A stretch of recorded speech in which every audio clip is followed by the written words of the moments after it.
We interrupt programming at the request of the National Weather Service to activate the North Texas Emergency Alert System. The National Weather Service has issued a new severe thunderstorm warning for Collin and for Hunt County until 8 o'clock. A severe thunderstorm located near the town of Merritt, about 16 miles northwest of Greenville, moving east at 20 miles per hour. Additional storms have been back building across Collin County to the southwest of Princeton, down as far south as Allen and Lucas.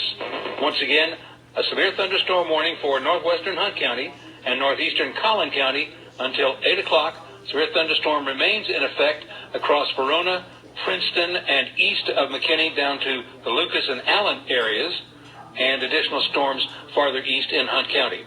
All North Texas stations affected by this alert are requested to relay the preceding message.